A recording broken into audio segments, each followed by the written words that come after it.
Hi, my name is Marcus, and I used to believe that success was measured by other people's approval, but after 22 years of being called worthless, stupid, and destined for failure by my own family, I walked across that graduation stage to complete silence from the people who should have been cheering the loudest. My father didn't even look up from his phone.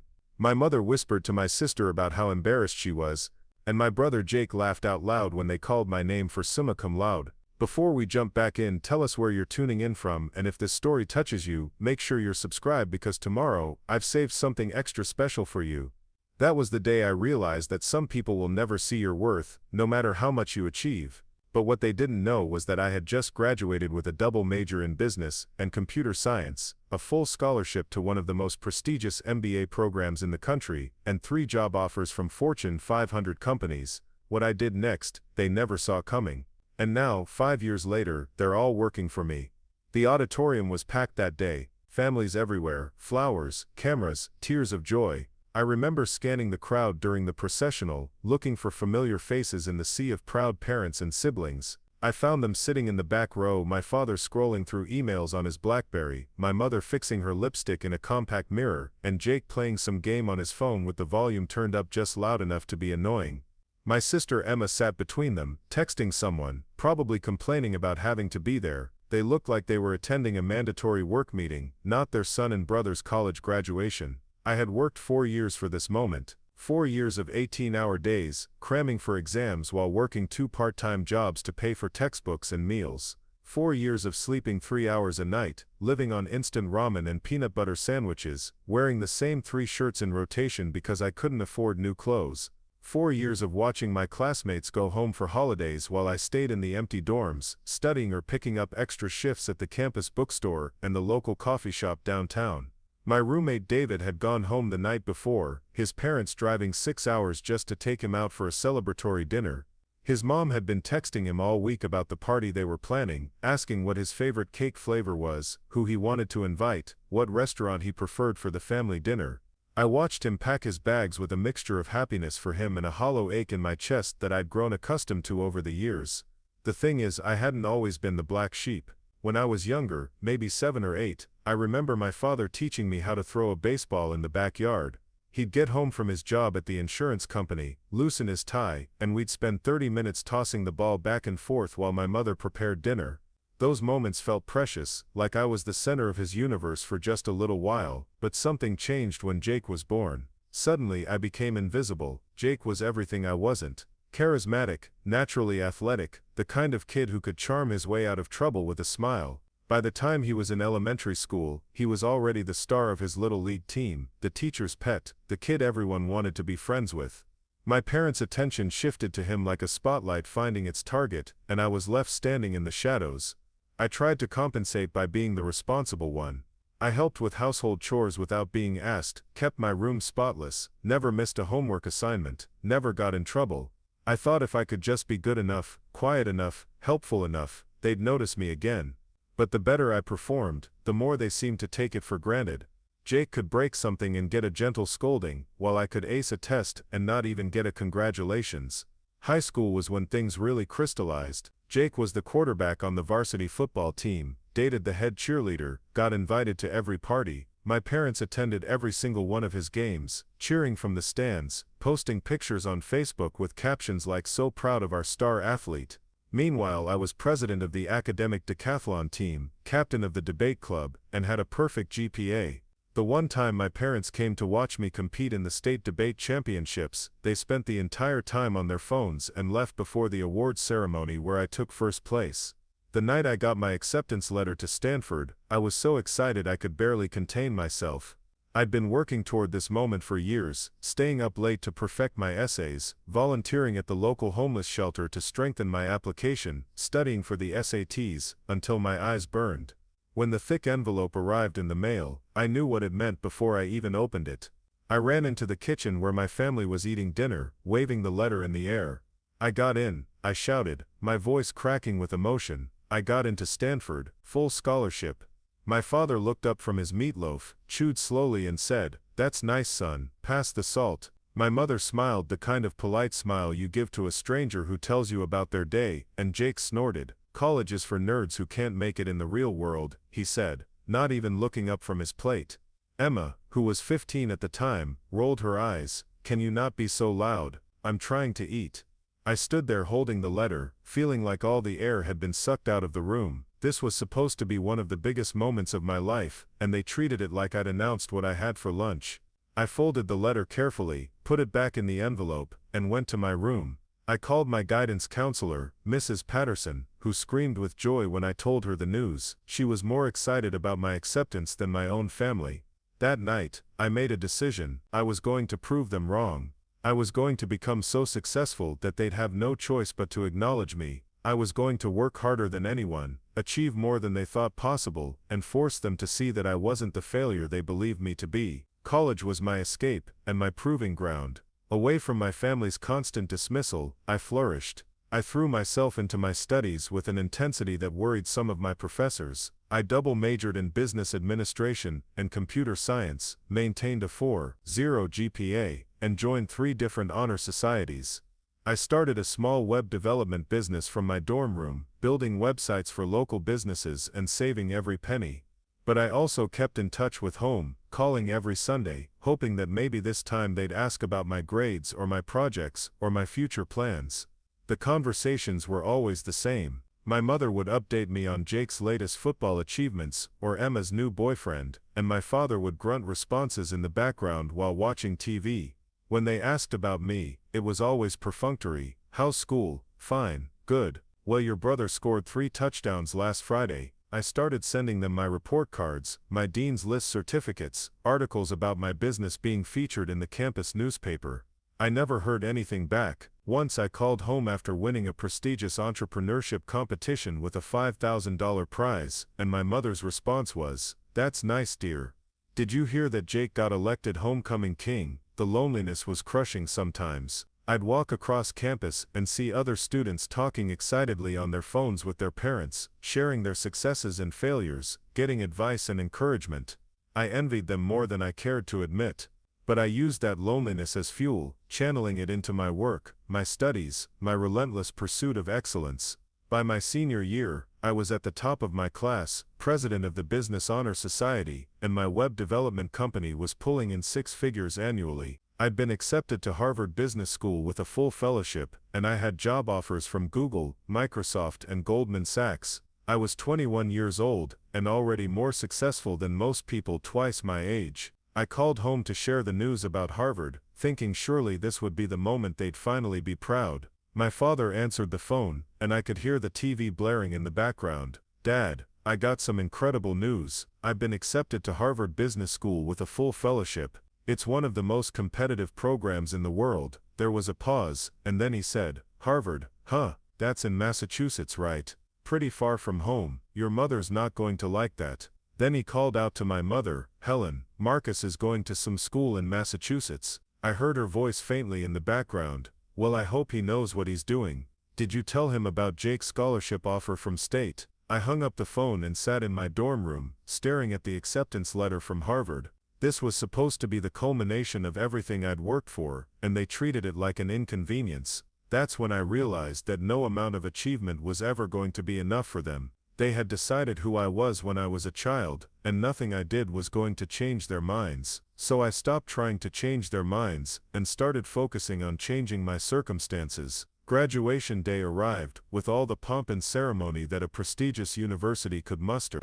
The weather was perfect, one of those crisp spring days where the sky is so blue it almost hurts to look at. I put on my cap and gown, straightened my honor cords, and checked my appearance in the mirror one last time. I looked like success, I felt like success, but I knew that to my family, I would always be the disappointing son who chose books over sports, studying over socializing. I had invited them months in advance, sent them all the information about the ceremony, even offered to pay for their hotel rooms. My mother had sighed and said they'd try to make it, but Jake had a spring training camp that weekend, and they weren't sure they could get away. In the end they came, but reluctantly, and they made sure I knew it was an inconvenience. The ceremony was held in the main quad, with thousands of graduates and their families spread across the manicured lawn. I sat with my fellow summa cum laude graduates in the front section, surrounded by students whose families had traveled from around the world to celebrate this moment. Behind me, I could hear parents whispering proudly about their children's achievements, taking pictures, pointing out their graduates to relatives. When they called my name for the summa cum laude recognition, I walked across the stage with my head held high.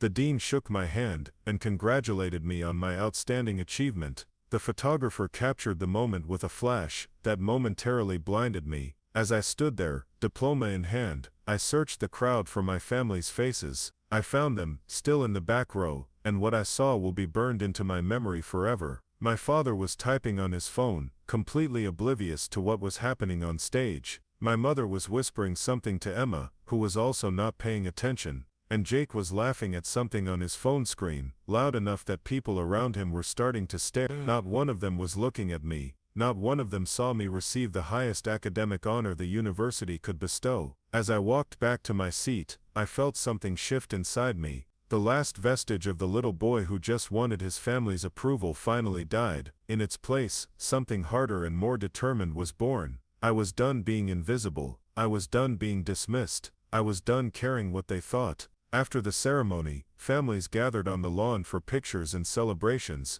I watched other graduates hugging their parents, posing for photos, making plans for dinner. My family found me eventually, looking impatient and ready to leave. "Well, that was long," my mother said, checking her watch. "We need to get on the road soon. Jake has practice tomorrow morning." "Congratulations, I guess," my father added, barely glancing at the diploma in my hands. He was already looking toward the parking lot. Jake clapped me on the shoulder with mock enthusiasm. "Look at you, college boy. What are you going to do now? Become a professional student?" He laughed at his own joke, and Emma giggled along. "I'm going to Harvard Business School," I said quietly. "More school?" my mother asked, wrinkling her nose like I'd said something distasteful. "When are you going to get a real job and start contributing to society?" I looked at them standing there in their wrinkled clothes, my father's shirt pulling tight across his beer belly, my mother's makeup slightly smudged from the heat, Jake's cocky smirk, Emma's bored expression.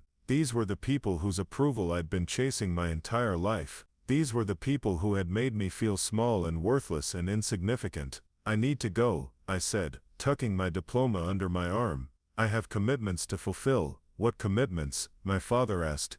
"We drove 6 hours to be here." "Business commitments," I said, and it wasn't entirely a lie. I did have a meeting scheduled with a potential client the next day. "Thank you for coming." I walked away without looking back, and I heard Jake call out behind me, "Don't let all that education go to your head. You're still the same loser you always were." I didn't respond. I just kept walking, feeling lighter with every step.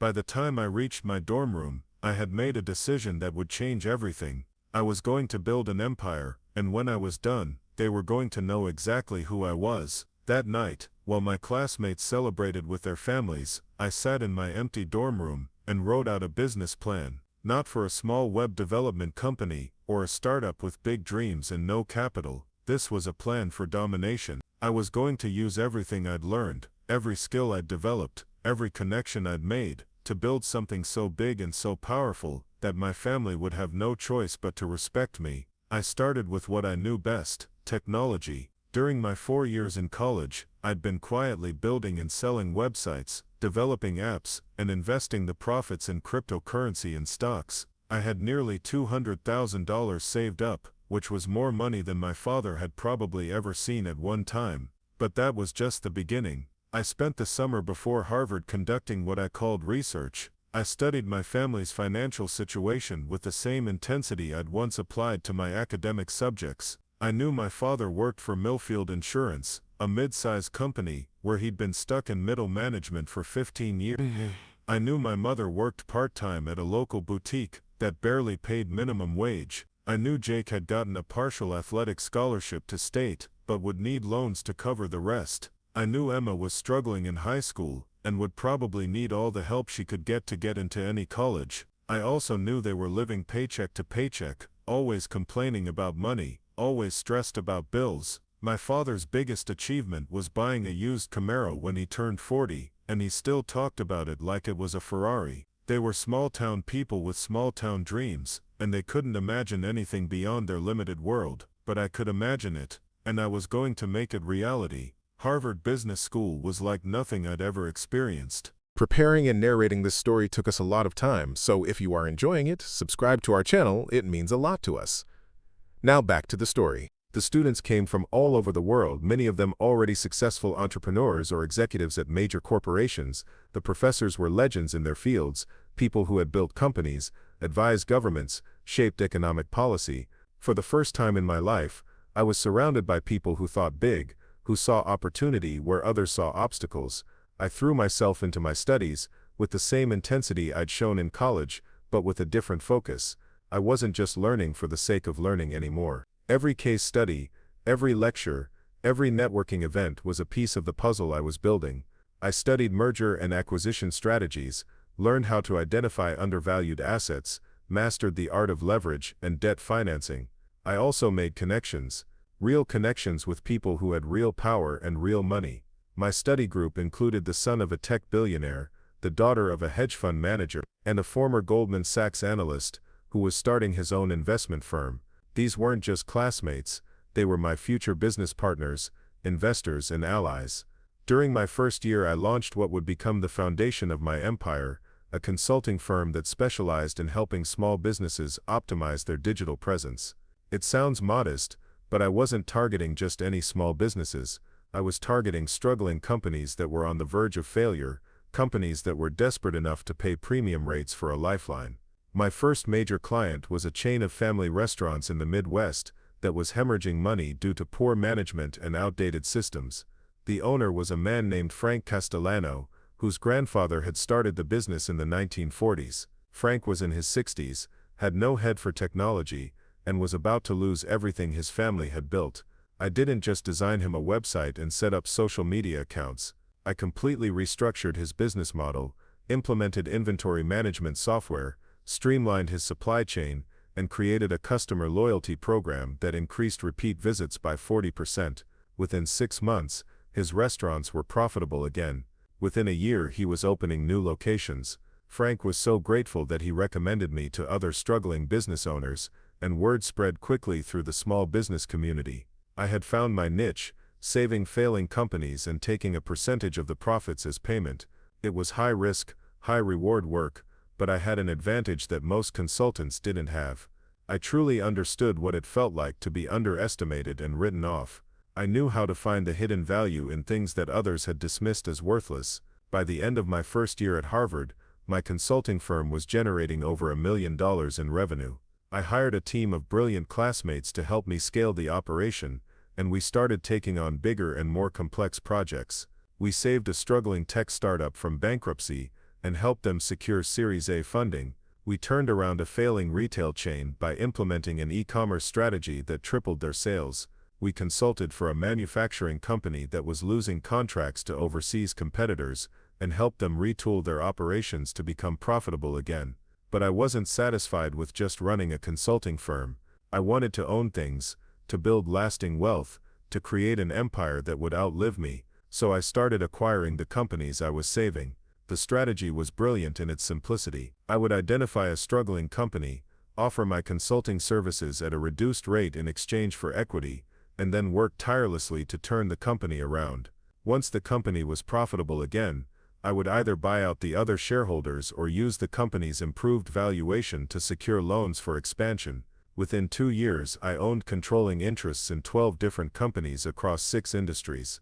I was building what business schools call a diversified portfolio, but what I thought of as an insurance policy against failure. If one company struggled, the others would support it. If one industry faced headwinds, I had exposure to others that might be thriving. I was creating a business ecosystem that was almost impossible to destroy. But more than that, I was creating leverage. Every company I owned employed people, and many of those people were from small towns like the one I grew up in. I was becoming the kind of person who could change lives with a single decision, who could make or break entire communities. I was becoming powerful, and power, I was learning, was the only thing that truly mattered. During my second year at Harvard, I received a call that would change everything. Frank Castellano, the restaurant owner who had been my first major client, was on the line, and he sounded panicked. "Marcus, you need to know something," he said, his voice shaking. "I just found out that the insurance company that handles my workers' comp and liability coverage, is about to drop me. They're saying my restaurants are too high risk, but I think there's something else going on. I think someone's pressuring them. My blood ran cold. What insurance company? Millfield Insurance. You probably never heard of them. They're just a small regional company, but they handle most of the small businesses around here. I had definitely heard of Millfield Insurance. It was where my father worked. It was where my father had worked for 15 years, sitting in his gray cubicle, processing claims and trying to avoid making waves.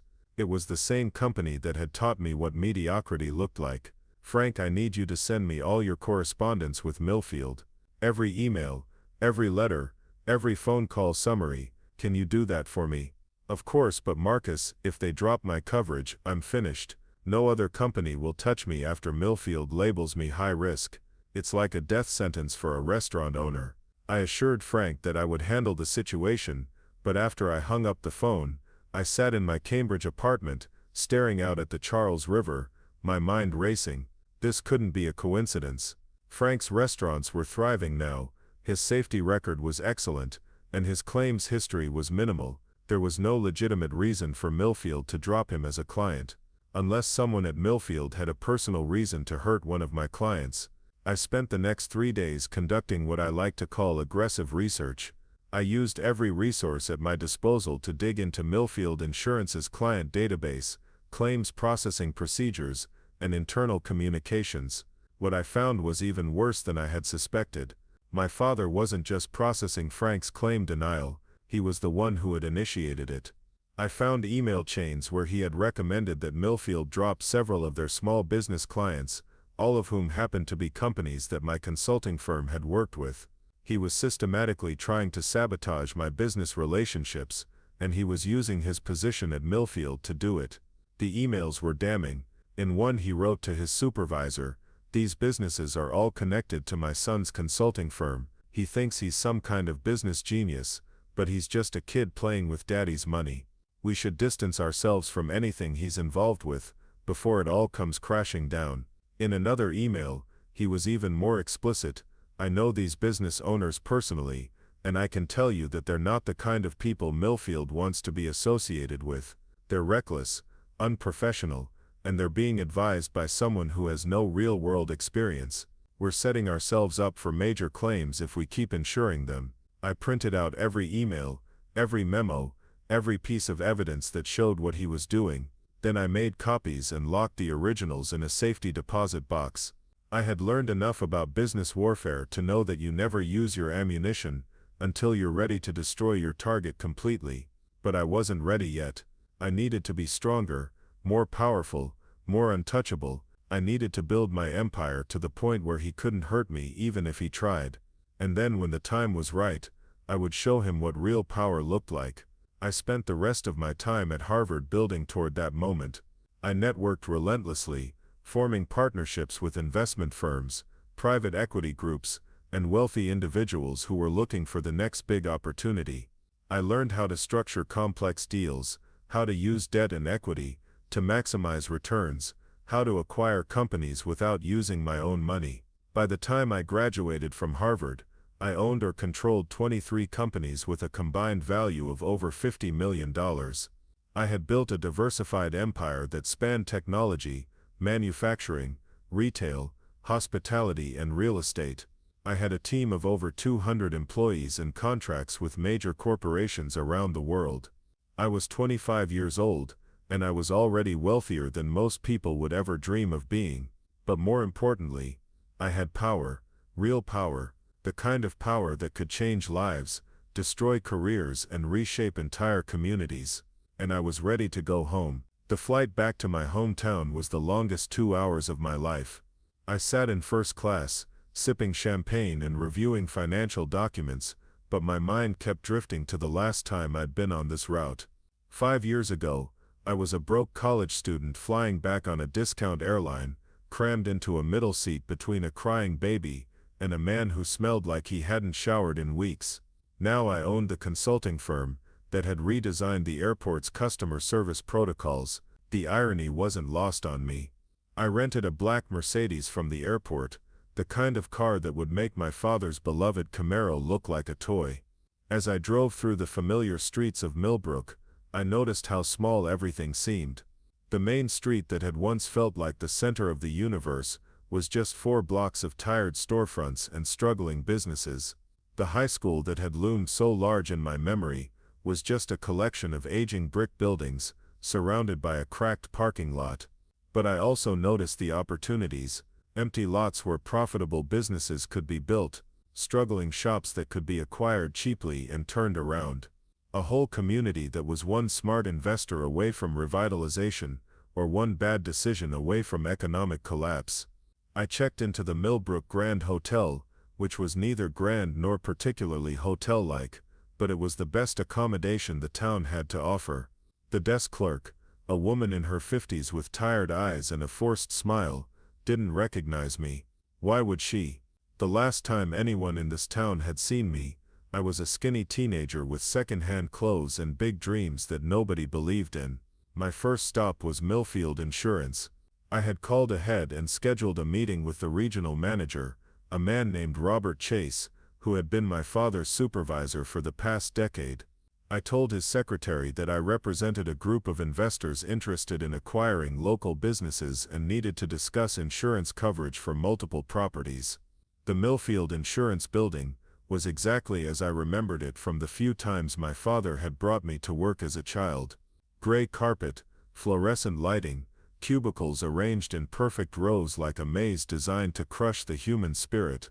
I could see my father from the reception area, hunched over his computer, typing with 2 fingers, completely unaware that his son was 20 feet away.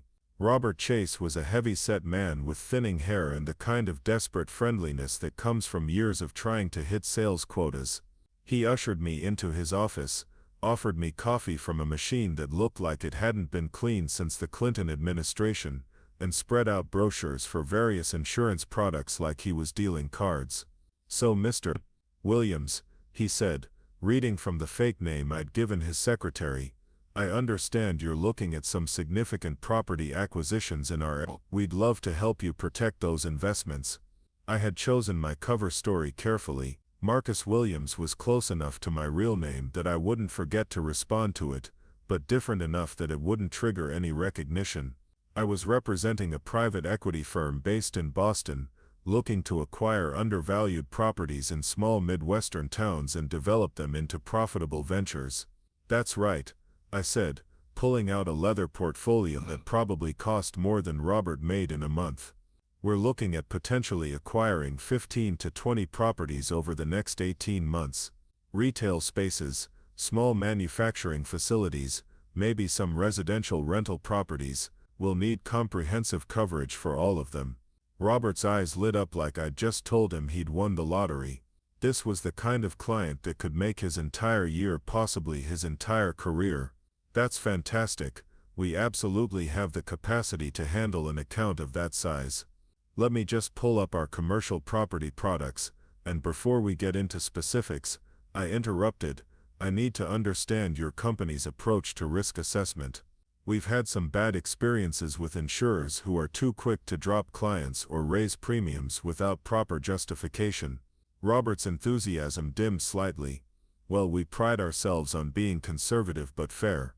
We do thorough risk assessments, and we stand by our clients as long as they maintain acceptable safety standards and claims histories." "What about small business clients, restaurants, retail shops, that sort of thing?" "Oh, absolutely. Small businesses are the backbone of our client base.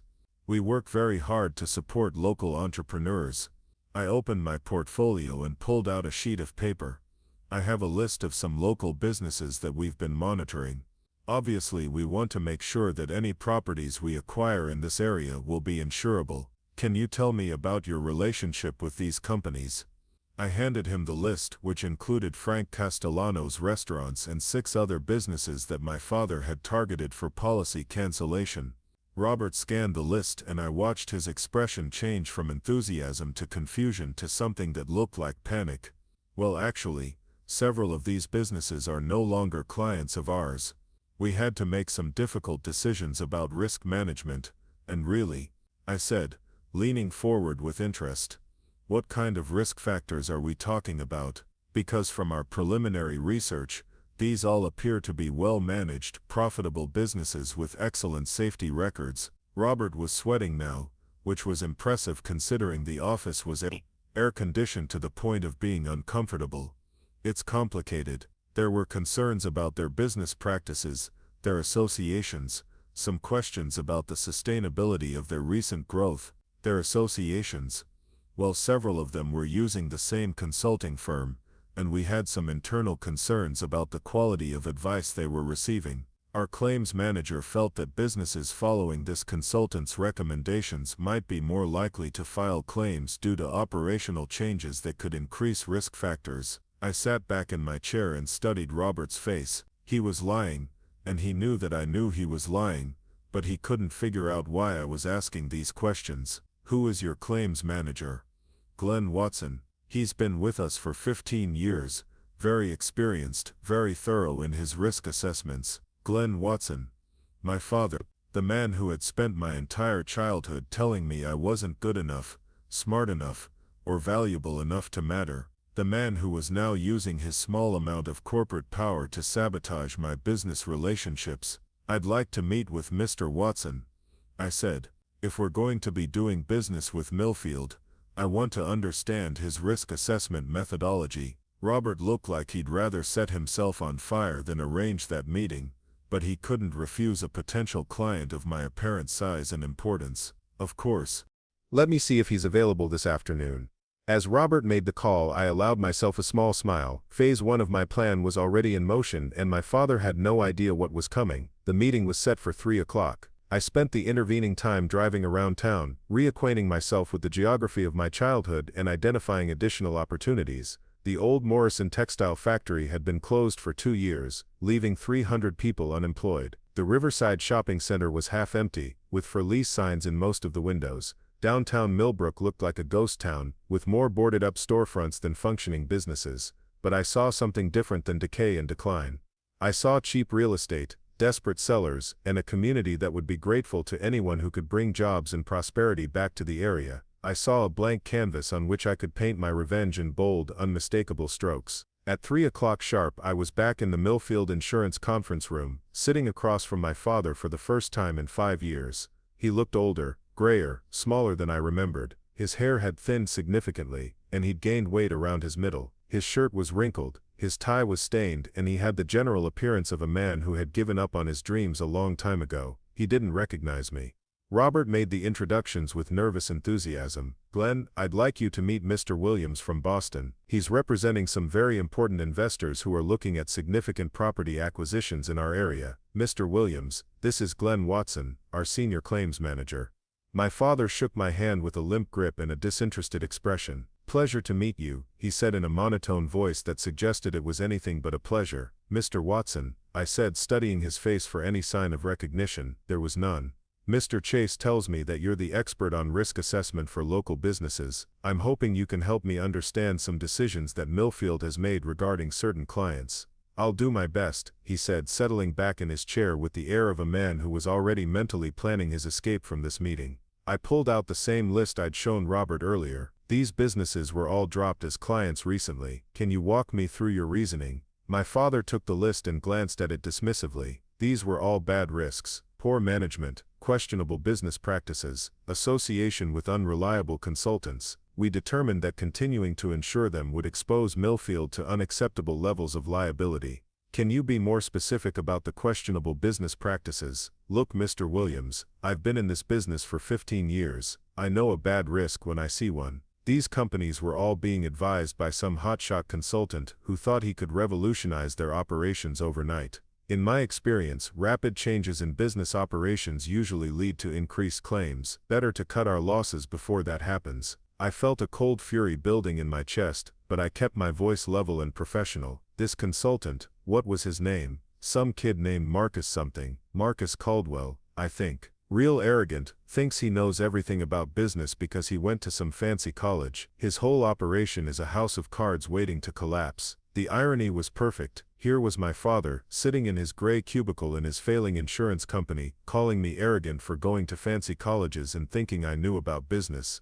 The man who had never taken a risk in his life, never built anything, never achieved anything beyond mediocrity, was dismissing my accomplishments as a house of cards. You seem to have strong feelings about this consultant, I observed. My father's face darkened. I know his type. Silver spoon kids who think they can waltz into the real world and show us working people how it's done. He's probably never worked a real job in his life, never had to struggle for anything. These small business owners are impressed by his fancy degrees and his big words, but they don't realize he's just using them to build his own reputation. And you've never met this consultant personally. Don't need to. I can tell everything I need to know from his work. Flashy, unrealistic, unsustainable. Mark my words, in 5 years he'll be bankrupt and all these businesses he's helping will be filing insurance claims because of the bad advice he gave them. I sat in silence for a moment, letting his words hang in the air. Then I opened my portfolio and pulled out a different set of documents. Mr. Watson, I need to share something with you. My firm has done extensive due diligence on this Marcus Caldwell and his consulting operation. What we found might surprise you. I slid a financial summary across the table. It showed the performance of every business that my consulting firm had worked with over the past 3 years. Revenue increases averaging 68%, profit margin improvements averaging 42%, employee retention rates above 90%, safety incident rates below industry averages, customer satisfaction scores in the 95th percentile. My father barely glanced at the documents. Numbers can be manipulated. Anyone can make their performance look good on paper. These numbers were compiled by an independent accounting firm and verified by the Better Business Bureau, I said. But let's set aside the performance metrics for a moment. I'm more interested in understanding Millfield's decision-making process. Were these policy cancellations based on actual claims experience, or were they preemptive decisions based on subjective risk assessments? Robert jumped in before my father could answer. All of our cancellation decisions are based on comprehensive risk analysis and comply fully with state insurance regulations. I'm sure they do, I said, but I'm wondering if there might have been any personal bias involved in these particular decisions. Did anyone at Millfield have a personal relationship with this Marcus Caldwell that might have influenced their professional judgment? My father's face went pale. What are you implying? I'm not implying anything. I'm asking a direct question. Is there anyone at Millfield who knows Marcus Caldwell personally? The silence stretched out for nearly 30 seconds. Finally my father spoke in a voice that was barely above a whisper. He's my son. Robert looked like he'd been struck by lightning. Glenn, you never mentioned, because it's not relevant, my father said quickly. My personal relationship with him has nothing to do with my professional assessment of his business practices. I leaned forward, my voice still calm and measured. Mr. Watson, are you telling me that you made decisions to cancel insurance policies for multiple businesses based on your professional assessment of your own son's consulting work? That's exactly what I'm telling you, and you don't see any conflict of interest in that situation. My father's face was red now, and I could see the veins standing out on his forehead. If anything, I was harder on those businesses because I know my son. I know his weaknesses, his limitations. I was protecting Millfield from making a mistake. What weaknesses and limitations are those? He's impractical, always has been. Lives in a fantasy world where everything can be fixed with the right spreadsheet or the right software program. He doesn't understand the real world. Doesn't understand that some problems can't be solved by throwing education at them. I sat back in my chair and studied my father's face. This man had spent my entire childhood telling me I wasn't good enough, and now he was sitting in a conference room explaining to a stranger why his own son was a failure. The professional mask I'd been wearing for the past hour began to slip. Mr. Watson, I said, my voice taking on a harder edge, let me share some additional information with you. The consulting firm we've been discussing, Caldwell Strategic Solutions, is currently valued at over $50 million. It employs 237 people across 6 states. It has contracts with 3 Fortune 500 companies and has been featured in Harvard Business Review, Forbes, and Entrepreneur magazine. The consultant you've been describing as impractical and living in a fantasy world was recently named to the 30 Under 30 list by Inc. magazine. My father stared at me like I was speaking a foreign language. That's impossible. Furthermore, I continued, our firm has been retained by Caldwell Strategic Solutions to evaluate potential legal action against Millfield Insurance for what appears to be a pattern of discriminatory business practices based on personal bias rather than legitimate risk assessment. Robert looked like he was going to be sick. Legal action. Mr. Watson, I said, standing up and walking around the table until I was standing directly behind my father's chair. I think it's time we dispensed with the pretense. I placed my business card on the table in front of him. He picked it up with shaking hands and read it slowly. Marcus Alexander Caldwell, Chief Executive Officer, Caldwell Strategic Solutions.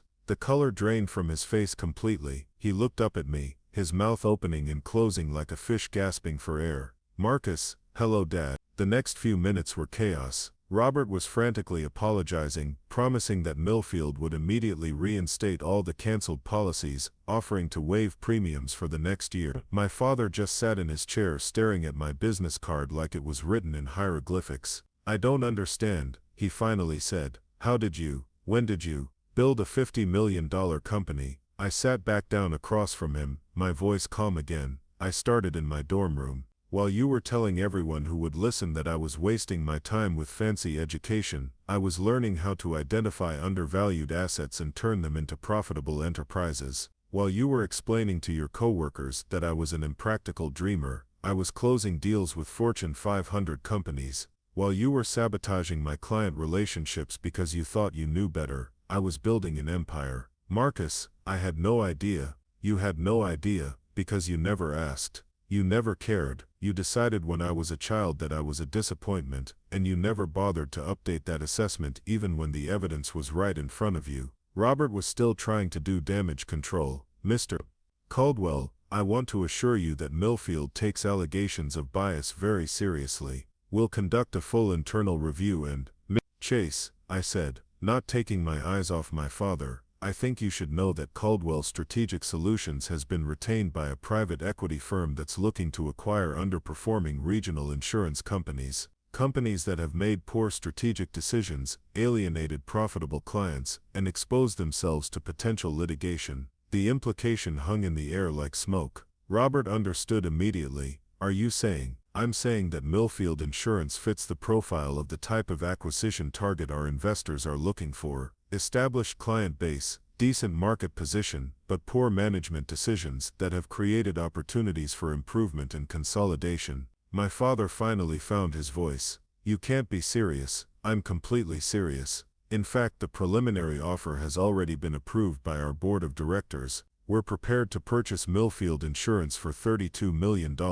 which represents a 15% premium over your current market valuation. Robert was frantically taking notes. What would that mean for our employees? Most positions would be redundant after the acquisition. We'd be consolidating operations with our other insurance holdings and implementing new efficiency protocols. I'd estimate that we'd retain maybe 30% of the current workforce. My father's face was ash gray. Marcus, you can't do this.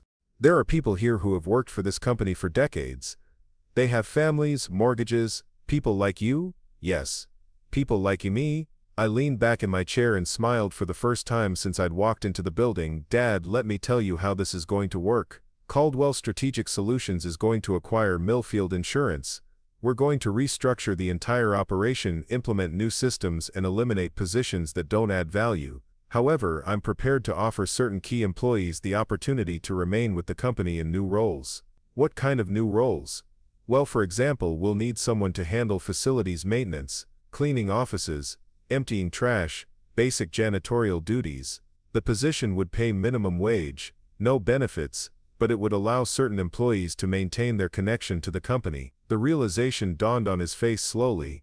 You're talking about offering me a janitor job. I'm talking about offering you employment in a capacity that matches your demonstrated value to the organization. Robert was looking back and forth between us like he was watching a tennis match. Gentlemen, perhaps we should table this discussion. And there's nothing to table, I said, standing up and straightening my tie. Mr. Chase, you'll be hearing from our attorneys within the week regarding the acquisition offer. Dad, you'll be hearing from Human Resources regarding your employment options. I suggest you think carefully about both opportunities. I walked toward the door, then paused and looked back. Oh, and Dad, you might want to update your assessment of my business practices. It turns out that education and real-world experience aren't mutually exclusive after all. I left them sitting in that conference room and walked out of the Millfield Insurance building feeling lighter than I had in years. The first phase of my plan was complete. Now it was time to move on to the rest of my family. That evening, I drove past my childhood home. It looked smaller and shabbier than I remembered, with peeling paint on the siding and weeds growing in the flower beds that my mother had once maintained so carefully. The Camaro was parked in the driveway, its once pristine paint job now faded and scratched. Next to it was my mother's 10-year-old Honda Civic, which needed a new muffler based on the sound it was making. I didn't stop, I just drove slowly past, taking inventory of everything I saw. The broken porch light that had been flickering since I was in high school, the mailbox that was leaning at a 30-degree angle, the lawn that needed cutting and the gutters that needed cleaning. This was the house where I'd learned that love was conditional, that approval had to be earned, and that some people would never see your worth no matter what you achieved. But it was also the house where I'd learned to be self-reliant, to work harder than everyone else, and to never give up on my dreams even when the people closest to you told you they were impossible. I drove to the Riverside Shopping Center and parked in front of what used to be Montgomery Ward. The anchor store had been closed for 3 years, leaving a gaping hole in the center of the mall that the remaining tenants couldn't fill. But I saw something different than a dying retail center. I saw prime real estate in need of redevelopment, strategic location with excellent highway access, and a community that would be grateful to anyone who could bring jobs and commerce back to the area. I made a note to have my real estate team evaluate the property for acquisition. The next morning, I had breakfast at Rosie's Diner, the same place where I used to wash dishes for spending money when I was 16. Rosie herself was still there, 75 years old and still flipping pancakes like she was half her age. She didn't recognize me at first, but when I introduced myself her face lit up.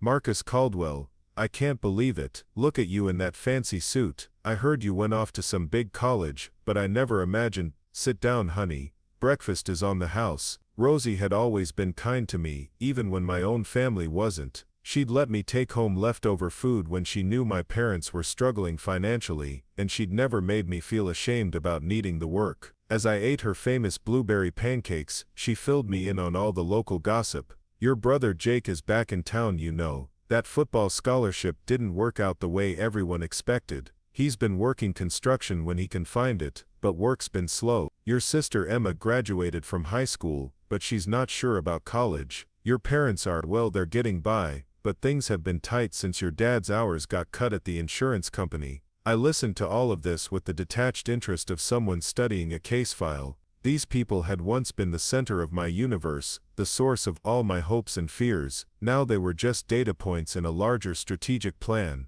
"What about you, Marcus? What brings you back to Millbrook?" "Business," I said simply. "I'm looking at some investment opportunities in the area." Rosie beamed with pride. "I always knew you'd make something of yourself. You were different from the other kids, more serious, more focused. I used to tell your parents they should be proud of you, but they were always so wrapped up in Jake's football career." After breakfast I drove to the elementary school where my mother worked part-time as a substitute teacher. I knew her schedule because I'd had my assistant research it. She was covering a third-grade class that day, the same grade I'd been in when I first realized that my parents loved Jake more than they loved me. I waited in the parking lot until the final bell rang, then watched as she walked to her car.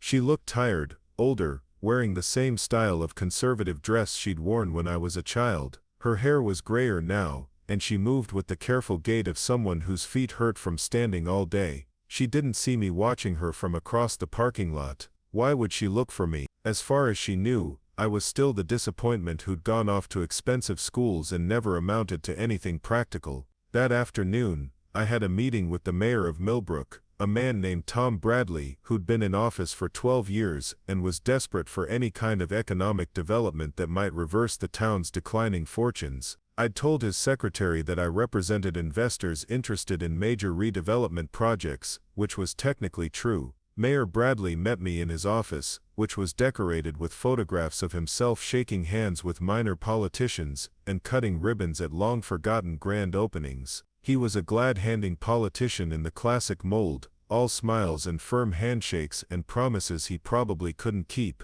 "Mr. Williams, I can't tell you how excited I am about this meeting. Millbrook is ready for a renaissance, and we're looking for the right partners to help us achieve that vision." I spread out maps and preliminary development plans that my team had prepared. "Mr. Mayor, we're looking at a comprehensive redevelopment project that could bring significant jobs and tax revenue to Millbrook. We're talking about acquiring and renovating the Riverside Shopping Center, redeveloping the old Morrison Textile Factory site, and potentially building a new mixed-use complex downtown. Bradley's eyes grew wider with each item I mentioned. That's incredible. What kind of investment are we talking about? Phase 1 would be approximately $40 million, with additional phases potentially bringing the total investment to over $100 million over 5 years. The mayor looked like he might faint. $100 million was probably more money than the entire budget for the next decade. What would you need from the city in terms of support? Tax incentives, obviously, expedited permitting processes, and we'd need assurance that the city would support our employment practices and operational decisions. Absolutely. Whatever you need. We'd also need to discuss workforce requirements. This project would create approximately 800 jobs initially, with potential for 1,500 at full build-out. Obviously, we'd want to hire locally whenever possible, but we'd need workers who are reliable, trainable, and committed to professional excellence. Bradley was nodding so enthusiastically, I thought his head might fall off. Our workforce is excellent, hard-working, reliable, grateful for good opportunities. I'm sure they are. We'd probably start with entry-level positions, basic maintenance and service roles, and promote from within based on performance. We believe in giving people opportunities to prove themselves. After the meeting with the mayor, I drove to the high school where Jake had been the star quarterback, and I had been invisible. The football field looked exactly the same as it had 15 years ago, down to the faded paint on the goalposts and the rickety bleachers where my parents had cheered for Jake every Friday night. I parked at the edge of the lot and watched the current team practice. The players looked so young, so earnest, so convinced that their performance on this field would determine the trajectory of their entire lives. I remembered feeling that way once, except my field had been the academic decathlon room and the debate club classroom, and nobody had come to watch me compete. My phone buzzed with a text from my assistant. Millfield Insurance Acquisition approved by board, offer submitted. Expect response within 48 hours. I smiled and put the phone back in my pocket. Everything was proceeding exactly according to plan. That evening, I had dinner at the country club where my family had never been members but had always aspired to join. The dining room was half empty, filled with the kind of small-town elite who thought that owning the local car dealership or law practice made them captains of industry. They had no idea that the man eating dinner alone at table 12 could buy and sell all of them without breaking a sweat. I ordered the most expensive item on the menu, and a bottle of wine that cost more than most people in Millbrook made in a week. As I ate, I reviewed the files my team had compiled on every member of my family. Financial records, employment histories, credit reports, social media activity, everything I needed to understand their current circumstances and vulnerabilities. Jake's file was particularly interesting. After his football scholarship had been revoked due to academic problems, he'd bounced between several jobs before settling into construction work. He was currently 3 months behind on his truck payments, had maxed out 2 credit cards, and was living in a rent trailer on the outskirts of town. The golden boy who had once been the pride of Millbrook was now just another struggling 20-something with no prospects and no plan. Emma's file was shorter but equally revealing. She'd graduated from high school with a C average and no clear direction for her future.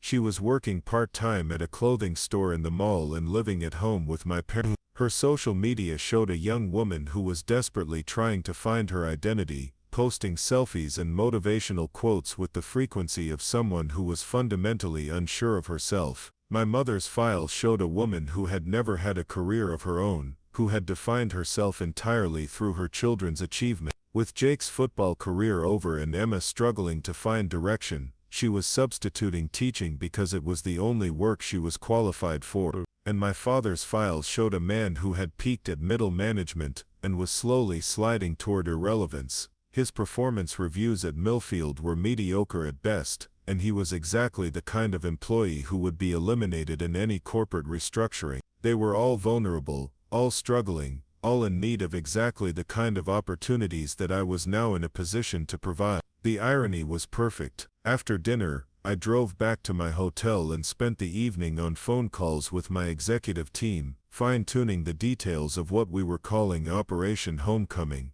By the time I went to bed, every piece was in place for the next phase of my plan. Tomorrow I would introduce myself to my family not as the disappointing son and brother they remembered, but as their potential employer. Tomorrow they would learn that the failure they had dismissed and forgotten had become the most powerful person in their small world. Tomorrow, the real fun would begin. The doorbell at my childhood home rang at exactly 9 o'clock on Saturday morning. I stood on the porch wearing a tailored charcoal suit, holding a leather briefcase, looking every inch the successful businessman I had become. Through the window, I could see movement inside, hear muffled voices discussing who could be visiting at this hour. My mother opened the door, her face transitioning from polite curiosity to shock to something resembling fear in the span of 3 seconds. She stood frozen, one hand on the doorknob, her mouth slightly open, wearing the same style of house dress she'd favored since I was a child. "Hello, Mom, Marcus?" Her voice was barely a whisper. "What are you doing here?" "I'm here on business. May I come in?" She stepped aside wordlessly, and I walked into the living room that had been the backdrop for so many humiliating family moments. The furniture was the same, just older and more worn. The carpet showed traffic patterns and stains that hadn't been there when I left. The television was newer, but everything else screamed of a family that had been treading water for years. My father appeared from the kitchen, still in his bathrobe, coffee mug in hand. He stopped dead when he saw me, nearly dropping the mug. We'd spoken twice since our confrontation at Millfield Insurance 3 days ago, brief, tense conversations where he'd tried to apologize and I'd remained coldly professional. "Marcus, son, I'm glad you came by. We need to talk about what happened at the office. I think there's been a misunderstanding." "There's no misunderstanding, Dad. I'm here to make you an offer." Jake emerged from the basement, probably where he'd been sleeping off another night of drinking at Murphy's Tavern. He looked terrible, unshaven and wearing clothes that belonged in a hamper. When he saw me, he laughed, but it sounded forced. "Well, look what the cat dragged in." The prodigal son returned. "Nice suit, Marcus. Playing dress-up for some job interview?" Emma came down the stairs still in pajamas, her hair a mess. She looked at me with the same confusion I'd seen in my mother's face. "Marcus, when did you get back?" I set my briefcase on the coffee table and opened it with deliberate precision. "I've been back for several days, conducting business in the area, business that involves all of you." My father sat down heavily in his recliner, the same chair where he dismissed my Stanford acceptance 5 years ago. "Marcus, about Millfield Insurance, I want you to know that I never meant. Millfield Insurance has been acquired by Caldwell Strategic Solutions as of yesterday afternoon. The transaction closed at 4 p.m. The silence that followed was absolute. Jake stopped smirking. Emma's eyes widened. My mother gripped the back of the sofa like she needed support. "That's impossible," my father said. "Millfield's been family-owned for 30 years. The Chases would never sell." Robert Chase was very motivated to sell after learning about potential litigation regarding discriminatory business practices. He felt it was better to accept our generous offer than face a prolonged legal battle. I pulled out a stack of documents and placed them on the table. "These are employment contracts. Caldwell Strategic Solutions is implementing a complete restructuring of Millfield's operations. Most current employees will be terminated, but I'm prepared to offer positions to qualified family members." My father leaned forward, scanning the papers. "What kind of positions?" "Entry-level service positions, custodial staff, maintenance workers, general laborers. Starting salary is minimum wage, no benefits for the first year, employment at will." Jake exploded into laughter. "You're offering Dad a janitor job? That's rich, Marcus. What's next? You gonna make Mom scrub floors?" I turned to my mother with the same professional courtesy I'd show any potential employee. "Actually, we do have an opening for domestic staff at our regional headquarters. The position involves cleaning offices, restocking supplies, basic housekeeping duties. The pay is competitive for that type of work." My mother's face went white. "Marcus, you can't be serious." "I'm completely serious. Caldwell Strategic Solutions believes in providing opportunities for everyone, regardless of their previous experience or qualifications. These positions would allow you to learn new skills while contributing to a growing organization." Emma found her voice. "What about me? Are you offering me a job scrubbing toilets too? You haven't completed your education, which limits your options. However, we do have entry-level positions in our customer service department. Answering phones, filing paperwork, basic admin. It's honest work." Jake stood up, his face flushed with anger. This is insane. You come back here acting like some big shot trying to humiliate us with these garbage jobs. Who do you think you are? I stood as well, my voice remaining calm and level. I'm the CEO of a $50 million company who's offering employment to people who desperately need it. You're currently 3 months behind on your truck payments, Jake. Emma's making $8 an hour at the mall. Mom's working as a substitute teacher because it's the only job she can get. And Dad's about to be unemployed because the company he works for just changed ownership. The accuracy of my information hit them like a physical blow. Jake's bluster deflated completely. Emma looked like she might cry. My parents exchanged glances that spoke of financial pressure and limited options. How do you know about our— Oh, my mother began. I know everything. Credit scores, employment histories, debt obligations, spending patterns. It's basic due diligence when considering potential employees. My father's voice was barely audible. Marcus, why are you doing this? I walked to the window and looked out at the yard where I'd played alone as a child while Jake received all the attention. You want to know why? Let me remind you of something. 5 years ago I graduated summa cum laude from one of the best universities in the country. You didn't even look up from your phone when they called my name. You spent the entire ceremony making it clear that you'd rather be anywhere else. I turned back to face them. That same day Jake told me I was still the same loser I'd always been. You, Mom, said I was wasting my time with education instead of getting a real job. And you, Dad, said I'd been freeloading off the family long enough. Marcus, we didn't mean, you meant every word. You'd spent my entire life making it clear that I was the disappointment, the failure, the one who would never amount to anything. Well, congratulations. You were wrong about everything else, but you were right about one thing. I did stop being the same person I always was. I pulled out business cards and placed them on the table. These cards have the contact information for our human resources department. If you're interested in the positions I've described, you have 48 hours to respond. The jobs come with certain conditions, which are outlined in the contracts. Emma picked up one of the contracts and started reading. It says here that all employees must maintain professional standards of conduct and appearance.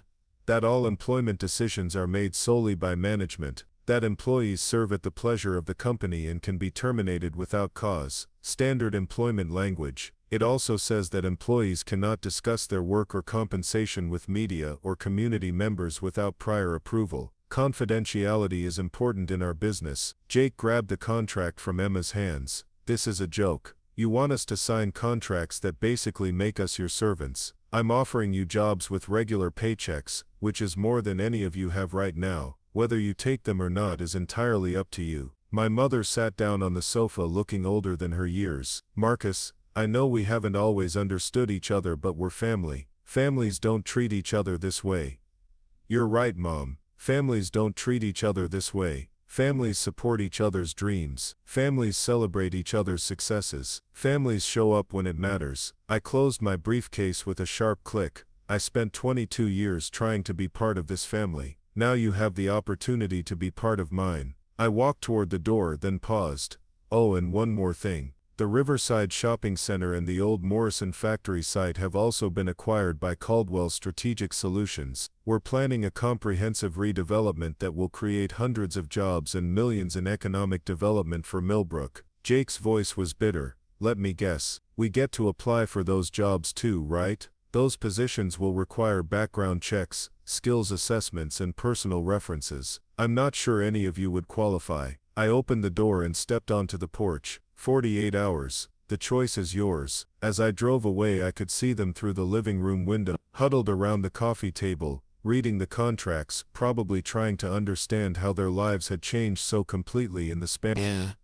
2 days later, my assistant called with their responses. All 4 contracts had been signed and returned. 6 months later, I stood on the balcony of my penthouse office in the renovated Riverside complex, looking down at the bustling activity below. The redevelopment project was ahead of schedule and under budget. The complex housed corporate offices, retail spaces, restaurants, and a small hotel. Employment in Millbrook had increased by 40%, and property values were rising for the first time in a decade. My father arrived for work each morning at 6 a.m. sharp, wearing the gray coveralls of Caldwell Strategic Solutions maintenance staff. He emptied trash, mopped floors, and cleaned bathrooms with the same methodical attention to detail he'd once applied to insurance claims. He was never late, never complained, and never spoke to me beyond the required "Good morning, Mr. Caldwell."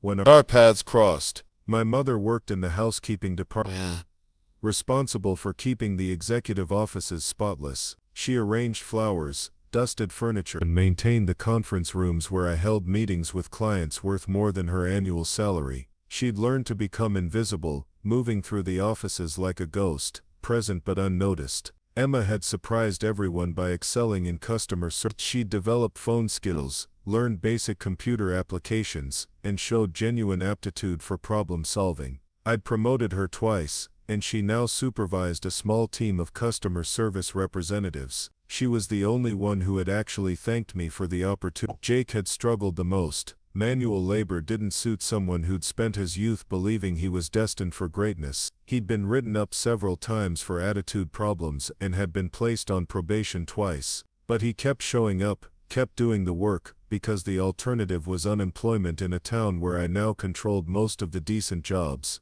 They were all grateful for steady paychecks and health benefits. They were all treated fairly and professionally by their supervisor. They were all given opportunities to advance based on merit and performance. They were also all constantly reminded of who held their futures in his hands. Last week, Jake had approached me after work, hat in hand, literally. He needed time off for a job interview in the next county, some construction work that might pay better than his current position. Of course, I'd told him, take all the time you need, but you should know that if you leave Caldwell Strategic Solutions, you won't be eligible for rehire.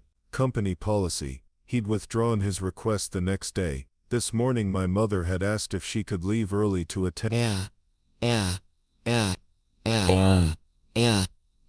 Emma had been taking night classes, working toward a business degree that I was paying for through the company's educational assistance program. Absolutely, I'd said. Family should always come first. I'll just need you to make up the time this weekend. She'd nodded and returned to dusting my bookshelf, which contained my diplomas from Stanford and Harvard.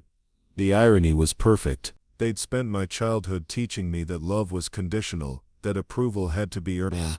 That family loyalty was something you had to prove every day. Now they were learning those same lessons, and I was the one grading their performance. I pulled out my phone and scrolled through the photos from 5 years ago, the day I'd graduated, to their indifference and contempt. Then I opened the live security feed from the lobby downstairs, where I could see my father mopping floors and my mother organizing supply closets. They'd called me a failure at graduation. Now they called me Mr. Caldwell and Sir, and cleaned up after me like the hired help they'd become. Some might call it revenge. I preferred to think of it as education. They were finally learning what I'd always known, that respect isn't given, it's earned. That success isn't inherited, it's built. And that family isn't about blood, it's about who shows up when it matters. I'd shown up for them every day for 22 years, trying to earn their love and approval. Now they showed up for me every day, and their paychecks depended on it. The difference was, I actually paid them what they were worth. Up next, you've got 2 more Up next, you've got 2 more